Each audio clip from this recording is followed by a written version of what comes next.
So మీ ఇంట్లో ఉన్న drivers కానీ మెయిట్స్ కానీ మీ వైఫ్ని చివరిసారిగా ఎప్పుడు చూసా ఉన్నారు? వెనస్డే ఈవినింగ్ చూశారట. డ్రైవర్ డ్యూటీ అయ్యాక ఇంటికి వెళ్ళేటప్పుడు రేపొద్దున ఎన్నింటి రావాలమని నా వైఫ్ని అడిగాడట. ఎప్పట్లా వస్తే చాలని తను చెప్పిందట. ఆ తర్వాత ఎవరూ తనను చూసినట్లేదు. ఆ రోజు మీరు ఎక్కడున్నారు సార్? హైదరాబాద్లో ఓ టీవీ ఛానల్ మీటింగ్ అని వెళ్ళాను. లాస్ట్ ఫోన్ మీ వైఫ్కి ఎప్పుడు చేశారు? Next day morning. Phone switch ఆఫ్లో ఉంది. మోస్ట్లీ తన ఫోన్ స్విచ్ ఆఫ్లోనే ఉంటుంది. అందుకే నేను పెద్దగా పట్టించుకోలేదు.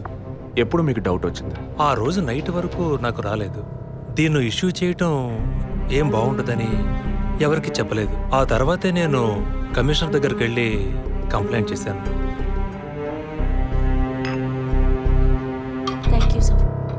సో వివాహం ఎన్నేళ్ళైంది? 4 years. కిడ్స్? ఇంతవరకు వద్దని పోస్ట్పోన్ చేసుకుంటూ వచ్చాం. Now we're in plan. మీ వైఫ్కి హాబీస్, పర్సనల్ యాక్టివిటీస్ ఏమైనా ఉన్నాయా? తను పెద్ద క్రికెట్ ఫ్యానిటీ. ఇండియా గెలవాలని తను చర్చికి పోయి స్పెషల్ ప్రేయర్ కూడా చేస్తుంది. అంత పిచ్చి. ఓ, మీ వైఫ్కి దేవుడు అంటే అంత నమ్మకమా? యా, సండే మిస్ అవ్వకుండా చర్చికి పోయి వస్తుంది. కొన్ని సమయాల్లో లైఫ్లో కొన్ని ముఖ్యమైన నిర్ణయాలు కూడా చర్చి ఫాదర్ అడిగి తీసుకుంటుంది. ఏ church? Villivakkam saint Thomas church. ఆ చర్చ్ ఫాదర్ జోసెఫ్ చనిపోయారని తెలుసా మీకు? యా, మా న్యూస్ డివిజన్ స్టాఫ్ ద్వారా I just got to know it. Thanks for your cooperation. Will get back to you shortly. Thank you. అంత స్ట్రాంగ్గా మీరు ఎలా చెప్పగలుగుతున్నారు విజయ్? జెసికాని పోయిన బుధవారమే ఇంట్లో వాళ్ళు చివరిసారిగా చూశారు sir. Saint Thomas church father Joseph murder గురువారం నాడు జరిగింది. అందులోనూ ఫాదర్ జోసెఫ్ చనిపోయింది పాపాలు ఒప్పుకోలు చోటు కావడం వల్ల ఆ రోజు ఉదయం ఆయన ఎవరికో పాప క్షమాపణ చేస్తుంటారు. అది జెసికానే ఎందుకు కాకూడదని నా అసంప్షన్. Good morning sir. రండి స్టీఫెన్, కూర్చోండి. Vijay. Yes sir. Father death case వీరే డీల్ చేస్తున్నారు. Hello sir. హలో.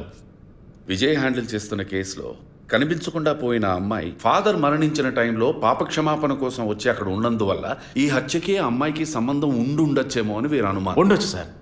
మనం అలా అనుమానిస్తే ఫాదర్ చనిపోయిన సమయంలో బయటికి వెళ్ళిన వాచ్మెన్ దగ్గర నుంచి బెల్ కొట్టేవాడి వరకు అనుమానించాలి. It is simple. ఒక చర్చి ఫాదర్గా వారి సర్వీస్కి వంక పెట్టలేం. కానీ వారి పర్సనల్ లైఫ్ ఎంక్వైరీ చేసినప్పుడు వారికి ఒకసారి బైపాస్ సర్జరీ జరిగినా మరోసారి సర్జరీ చేయాల్సి వచ్చింది.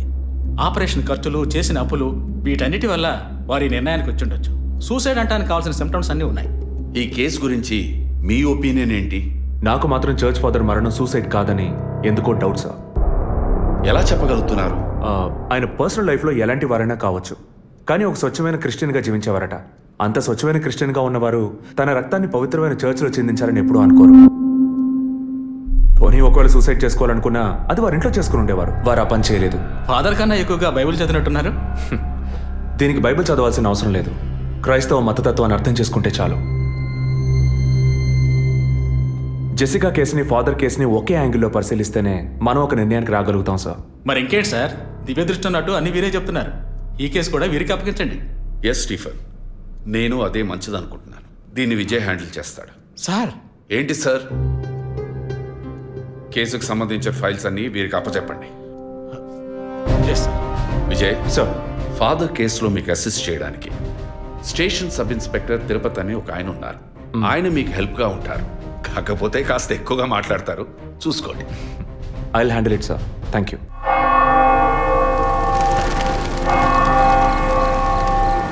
అడుక్కుంటే ఇస్తాడు, వేడుకుంటే తీరుస్తాడు, నిజమైతే గెలిపిస్తాడు యేసు. అడుక్కోండి. ఫాదర్ హైటు వెయిటు మీకు మ్యాచ్ కావడం వల్ల ఆయన ఏ పొజిషన్లో కూర్చుని ఉంటారు, ఎలా ఉండుంటారని మీతో ఒక చిన్న అసంప్షన్. లేచరండి. డాంకీ యజ్ఞం కాదు, అందుకు ఇలా కూర్చోబెడతా సార్. నన్ను కొత్తగా మందు కనిపెట్టే డాక్టర్లు ఎలికి మీద ప్రయోగించినట్టు కంగారు పెట్టారు కదా సార్. ఫాదర్ ఎలా కూర్చున్నారో, ఎలా పడిపోయారో, ఎప్పుడు చనిపోయారో, ఇప్పుడు ఎక్కడున్నారో. కాకపోతే ఒకటి, father no more, I mess more. That is the difference. Commissioner గారు చెప్పింది కరెక్టే. కమిషనర్ గారు ఏం చెప్పారు సార్ నా గురించి? చెప్పారులే. పీసీ భానుమతి విషయమా? తెలిసే ఛాన్స్ లేదే. నా ప్రమోషన్ విషయమా? మనకంత సీన్ లేదే.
పేరు యాంటోనీ. నమస్కారం సార్. ఇక్కడ 8 ఏళ్ళుగా పనిచేస్తున్నాం సార్. ఫాదర్ రికమెండేషన్తోనే ఇక్కడ చేరారు. ఫాదర్ ఎప్పుడు ఎన్నింటికి చర్చ్కి వస్తారు? ఎప్పుడు 7 గంటలకు వచ్చేస్తారయ్యా. సండే అయితే 5 గంటలకు వచ్చేస్తారు. ఒకవేళ ధూప ప్రార్థన ఉన్నా 5 గంటలకు వచ్చేస్తారు. ఫాదర్ 6 గంటలకు చర్చిలో ఆ రోజు కాలం చేశారు. ఆ రోజు స్పెషల్గా ధూప ప్రార్థన ఏమైనా జరిగిందా? అసువంటిది ఏం లేదే. మరెందుకు ఫాదర్ అంత ఎర్లీగా వచ్చారు? ఫాదర్కి తెలిసిన ఎవరైనా విఐపీలు పాప ఒప్పుకోలకు వచ్చినప్పుడు ఒకరోజు ముందుగానే ఫోన్ చేసి వచ్చేస్తారయ్యా. ఆ రోజు ఎవరైనా వచ్చారా? ఆ రోజున బిడ్డకు ఒళ్ళు బాగోలేదని ఇంటికి వెళ్ళిపోయినయ్యా. కానీ వెళ్ళేటప్పుడు తలుపు ముయ్యొద్దు, తెరిచే ఉంచు అన్నారు. గేట్ తెరిచి ఉంచిన విషయాన్ని ఇంతకు ముందు వచ్చిన పోలీసులు కానీ లేక వీరు కానీ మిమ్మల్ని అడిగారా? లేదయ్యా, ఈ అడగలేదయ్యా. ఏమయ్యా అడిగితేనే చెప్తావా, అడగకపోతే చెప్పవా? I'm exit. ఫాదర్ చనిపోయాక మొట్టమొదటిసారి బాడీని చూసింది ఎవరని చెప్పారు? గీత అనే ఒక అమ్మాయి సార్. ఆ అమ్మాయి ఎక్కడ పనిచేస్తోంది? The wheels on the bus go round and round, round and round, round and round. The wheels on the bus go round and round, all the way to Chennai City. Geeta, police department నుంచి నీకోసం ఇద్దరు వచ్చారు. కారిడార్లో wait చేస్తున్నారే. సరే వస్తానని చెప్పు.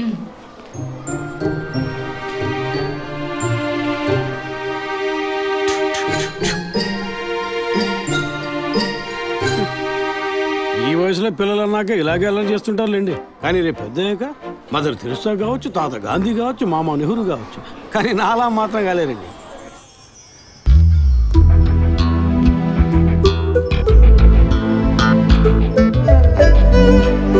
అది వస్తుంది తనే గీత. పేరు వరకే, నోరు తెరిస్తే రాత్రి మార్చేస్తా సార్.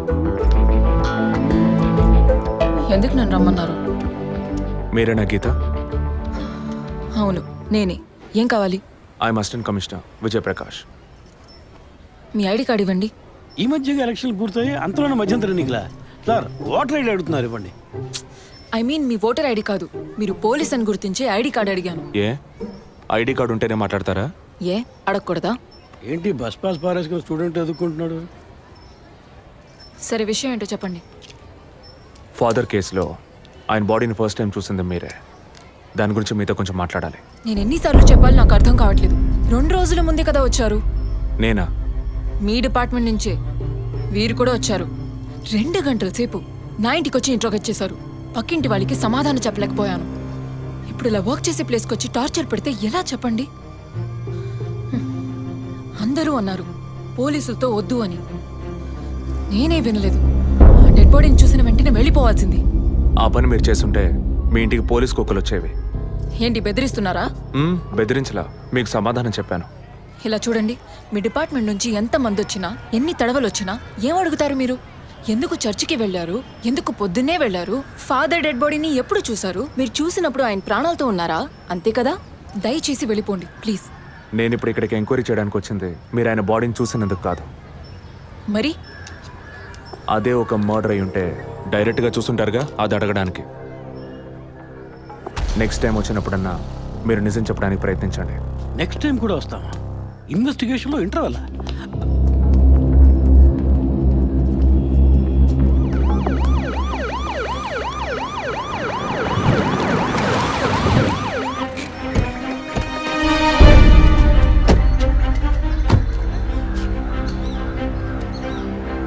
సార్ అదే గీత ఇల్లు. వెళ్ళి చూసిరండి. ఆ ముసలాన్ని మళ్ళీ చూడాలా?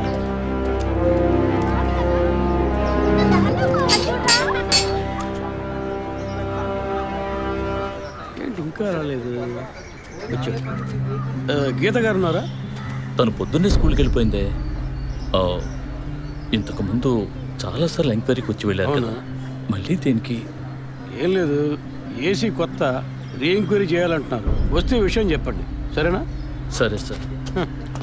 ముసలాడు చెప్పింది ఏసీ గిరిపించే ఉంటుంది. అయినా మళ్ళీ మనం చెప్పాలి కదా, ఏదో గాడిచ్చాక. సార్ పొద్దున్న స్కూల్కి వెళ్ళారట, ఇప్పుడేంటి సార్ మళ్ళీ మన స్కూల్కా? అక్కర్లేదు, స్టేషన్కి తనే వస్తుంది.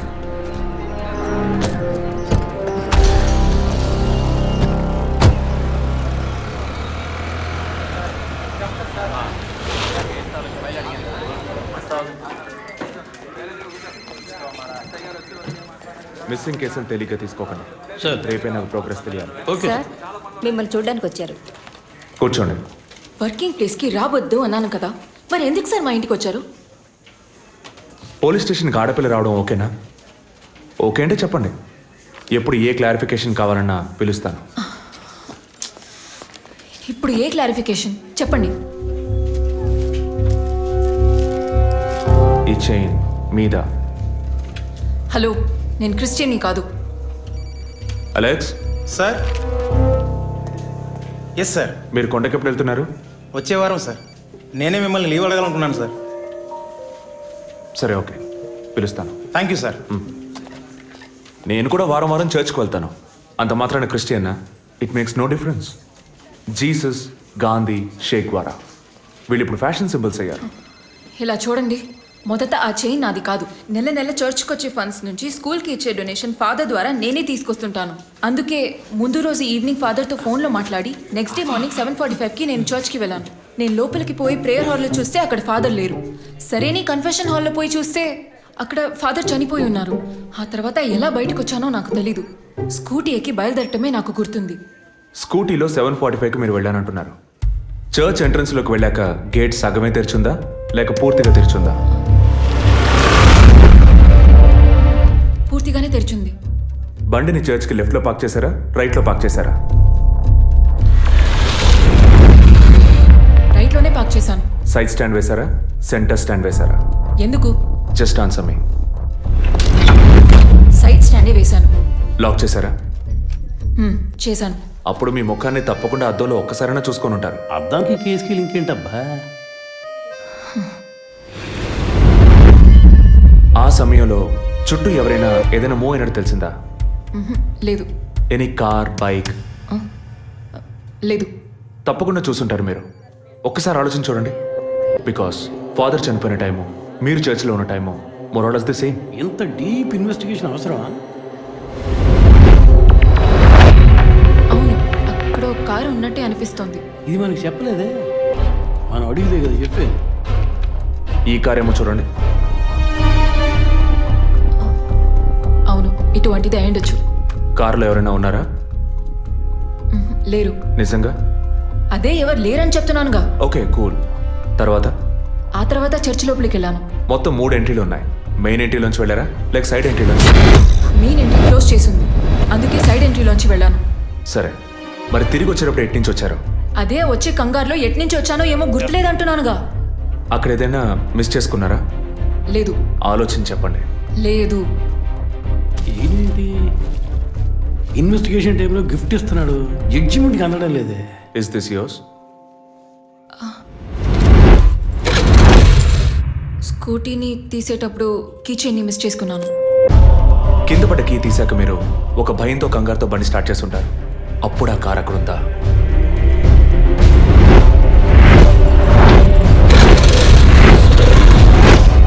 అప్పుడు ఆ కార్ అక్కడ లేదు. That's it. జెసికా చర్చ్కి వచ్చింది, స్ట్రగుల్ జరిగింది. బయటికి వెళ్ళేటప్పుడు ఒంటరిగా వెళ్ళే అవకాశం లేదు. పూర్తయిందా? ఇప్పుడు నన్ను వెళ్ళమంటారా? Anyway, thanks lot miss Geetha. No mention. మీరు చక్కగానే ఇన్వెస్టిగేట్ చేస్తున్నారు. Thank you. మీరు తెలివిగానే సమాధానం చెప్పారు. నన్ను మళ్ళీ మళ్ళీ పిలవరుగా? చెప్పలేం. మీరు పూర్తిగా నిజం చెప్పలేదు కదా, అందుకని పిలవచ్చు. ఎందుకు? అచ్చం చూసానా? కాదు, ఆ హత్య మీరే చేసి ఉండొచ్చుగా. ఇచ్చే ట్విస్ట్. ఇలా తేపా మీరు పిలిస్తే నేను రావాల్సిన అవసరం లేదు.